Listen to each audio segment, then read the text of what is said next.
नमस्कार मंडळी, श्री स्वामी समर्थ। तर आज आपण बनवणार आहे बघा चंपाषष्ठी विशिष्ट बाजरीची भाकरी आणि भरीत।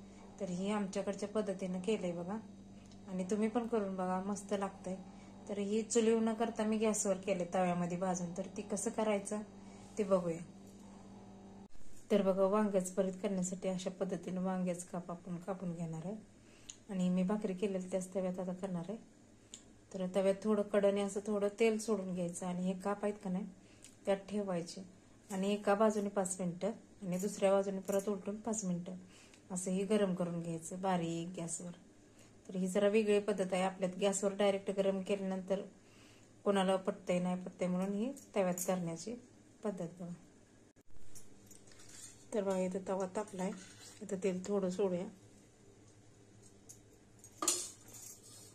आणि आता मी गॅस बारीक केलाय बघा। तर हे अशा पद्धतीने वांग्याचं काप ठेवायचं,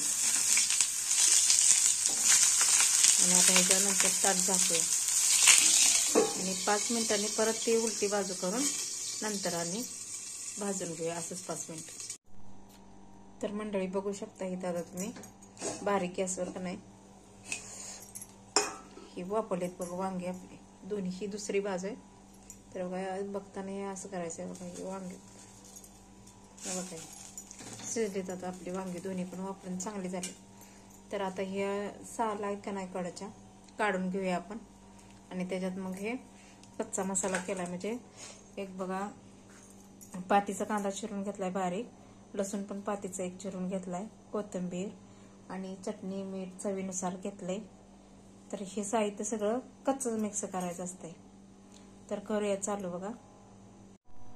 तर बघू शकता इथं मंडळी वांग मी आता स्मॅश करून घेतलंय हे, आणि आता हे सगळं साहित्य आहे का नाही हे सगळं ह्याच्यात मिक्स करूया। आता ह्याच्यावर थोडं कच्चं तेल, आमच्या शक्यतो कच्चं तेलच थोडंसं टाकतात वरनं, गरम काही करत नसते ते, याचं कच्चंच केलं जातंय, आमच्या इकडची ही पद्धत आहे।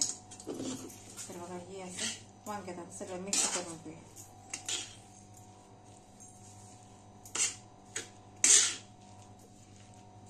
गावाकडच्या पद्धतीच भरीत आहे बरं का, हे चुलीत आरावर टाकून केलं जाते, खरं आता प्रत्येकाच्या घरी चुली असतात असं काय नाही, त्यामुळे हे असं तव्यात भाजून केले बघा मी। आता हे सगळं एकजीव करून घेऊया।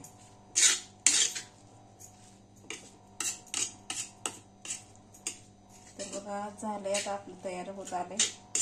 तर या मंडळी बाजरीची भाकरी आणि भरीत खाण्यासाठी